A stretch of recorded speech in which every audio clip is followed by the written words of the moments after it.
હવે ફ્રેન્ડ્સ, દર વખતે હું આ જ રીતે દહીંવડા બનાવીશ, કેમ કે ખરેખર જેનો ટેસ્ટ છે ખૂબ જ લાજવાબ છે. અને હા, સાથે સાથે તેલમાં તળ્યા વગર, એક પણ ટીમ્પા તેલનો ઉપયોગ કર્યા વગર, ગેસ ચાલુ કર્યા વગર રૂ જેવા સુપર સોફ્ટ આ દહીંવડા બનીને તૈયાર થતા હોય છે. ચાલો ભાઈ, ફટાફટ હું આનો ટેસ્ટ કરી લઉં. વાવ, ખરેખર સુપર બનીને તૈયાર થયા છે.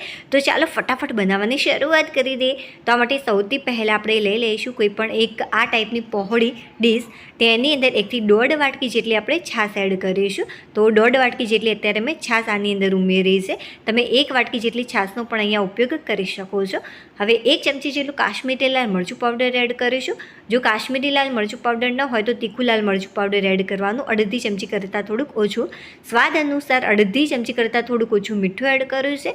અને 5 ચમચી જેટલો ધાણા પાવડર એડ કર્યો છે. હવે બસ બધા જ મસાલા સારી રીતે એકવાર આને મિક્સ કરી લેવાના છે.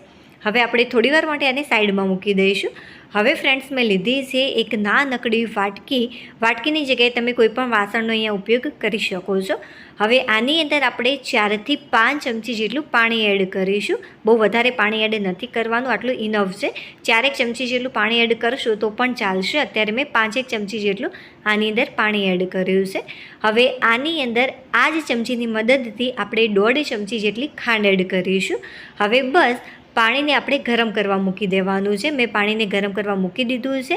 હવે ખાંડ ઓગળી જાય ત્યાં સુધી તમારે ગેસ ચાલુ રાખવાનો છે. અત્યારે મેં ઇલેક્ટ્રિક સગડીનો ઉપયોગ કર્યો છે. જુઓ, ખાંડ સારી રીતે ઓગળી ગઈ છે. જો આ રીતે નાના કણ હશે તો એનાથી કંઈ જ ફરક નહીં પડે. હવે ગેસ અથવા તો ઇલેક્ટ્રિક સગડી તમે જે પણ ઉપયોગમાં લીધું હોય એને બંધ કરી દેવાનું. હવે લઈ લઈશું કોઈ પણ એક મોટો બાઉલ અને જે પાણી ખાંડવાળું આપણે તૈયાર કર્યું છે એ આની અંદર ઉમેરી દઈશું.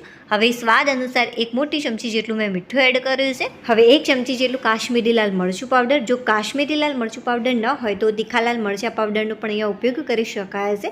થોડુંક તમારે ઓછું લેવાનું. હવે 2 ચમચી જેટલો ધાણા પાવડર એડ કરીશું. હવે 1 ચમચી જેટલું જીરું એડ કર્યું છે. જીરાથી જે એનો ટેસ્ટ છે ખરેખર બહુ જ સરસ આવતો હોય છે. હવે 1 ચમચી જેટલા તલ, થોડોક લીંબુનો રસ એડ કરીશું. અત્યારે મેં અડધા મોટા લીંબુનો રસ એડ કર્યો છે. 1 થી 2 ચમચી જેટલી કોથમીર એડ કરીશું. કોથમીર વધારે નહોતી એટલા માટે મેં થોડાક પ્રમાણમાં એડ કરી છે. જો તમારા જોડે હોય તો થોડીક વધારે એડ કરજો. 3 થી 4 મોટી ચમચી જેટલી, કે જેથી આનો જે ટેસ્ટ છે સારો લાગે. બધા જ મસાલા પાણીની અંદર મિક્સ કરી લેવાના છે. જુઓ કેટલું સરસ મજાનું ઘટ આનું ટેક્સચર બનીને તૈયાર થયું છે, કેમ કે આપણે પાણીની અંદર ખાંડને ઓગાળી હતી અને જે ઠંડી પડવાથી થોડીક ઘટ થઈ જતી હોય છે એટલા માટે. હવે ફ્રેન્ડ્સ, મેં સારા પ્રમાણમાં લીધા છે બાફેલા બટાકા. બાફેલા બટાકાને સૌથી પહેલાં આ રીતે આપણે મેશ કરી લઈશું અને ત્યારબાદ બધું જ મિશ્રણ સારી રીતે મિક્સ કરી લેવાનું છે. જો જે બટાકા હતા એને મેં સારી રીતે મેશ કરી લીધા છે અને જે મિશ્રણ છે એને પણ મિક્સ કરી લીધું છે. ફ્રેન્ડ્સ, જે આ વિડીયો છે લાસ્ટ સુધી જોજો, કેમ કે ખરેખર જો લાસ્ટ સુધી જોશો તો તમને 2 એવી ટિપ્સ મળશે જે ખરેખર તમને રસોઈમાં બહુ જ ઉપયોગમાં આવે તેવી છે. એટલા માટે હું તમને કહી રહી છું. હવે ફ્રેન્ડ્સ, મેં 7 જેટલી બ્રેડ લીધી છે. આ કિનારીવાળી બ્રેડ છે એટલા માટે જે કિનારી છે હું ચપ્પાની મદદથી આ રીતે દૂર કરી દઉં. તમે કિનારી વગર જે બ્રેડ મળે છે એનો ઉપયોગ પણ કરી શકો છો, બટ ઘરમાં આ હતી એટલા માટે મેં આનો ઉપયોગ કર્યો છે. અત્યારે જે કિનારી છે એને ફેંકી નથી દેવાની. જે રીતે તમે નૂડલ્સ તૈયાર કરો છો એ રીતે તમે આ કિનારી નૂડલ્સની જગ્યાએ એડ કરી શકો છો. ખરેખર ખાવાની મોજ પડી જશે. હવે ફ્રેન્ડ્સ, તમે જોઈ શકો છો આ રીતે બધી જ કિનારી મેં દૂર કરી દીધી છે. હવે ચાલો હું તમને પહેલી ટિપ્સ આપું જે તમને ખરેખર બહુ જ ઉપયોગમાં આવવાની છે, ખાસ કરીને ગ્રીન ચટણી માટે. જ્યારે ફ્રેન્ડ્સ તમે ગ્રીન ચટણી બનાવો છો ત્યારે 1 વાટકી ફક્ત કોથમીરથી બહુ જ બધા પ્રમાણમાં તમે ચટણી તૈયાર કરી શકો છો. તમારે ગ્રીન ચટણીની અંદર થોડાક પ્રમાણમાં મમરા એડ કરી દેવાના. મમરા એડ કરવાથી ખરેખર બહુ જ સારી એવી ઘટ બનીને તૈયાર થતી હોય છે. શરૂઆતમાં તમને એવું લાગશે કે આ પાતળી છે, બટ થોડીવાર માટે તમે એને રહેવા દેજો, 15 થી 20 મિનિટ માટે, ને ત્યારબાદ જોજો કમાલ.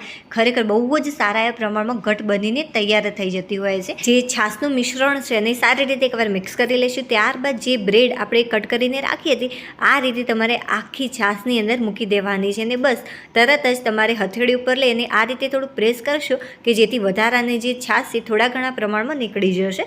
હવે જે મસાલો આપણે તૈયાર કર્યો છે આ રીતે ઉપરથી આપણે થોડોક મૂકી દઈશું. અત્યારે મને થોડોક વધારે લાગ્યો એટલા માટે હું થોડોક નીકાળી લઉં છું. હવે બસ આને આ રીતે તમારે કવર કરી લેવાનું છે. જો એકદમ ઇઝીલી આ કવર થઈ જતું હોય છે. થોડું ઘણું જો કવર ન થાય તો એનાથી કંઈ જ ફરક નથી પડવાનો.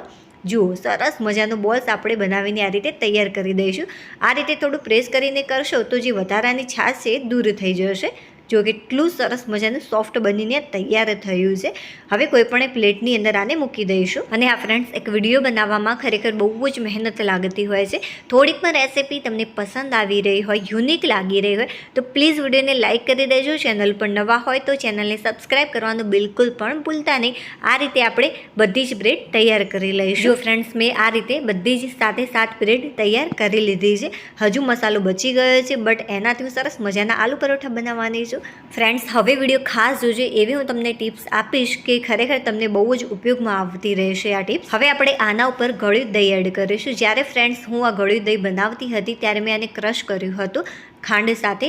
આ બહુ જ વધારે પડતું પાતળું થઈ ગયું છે.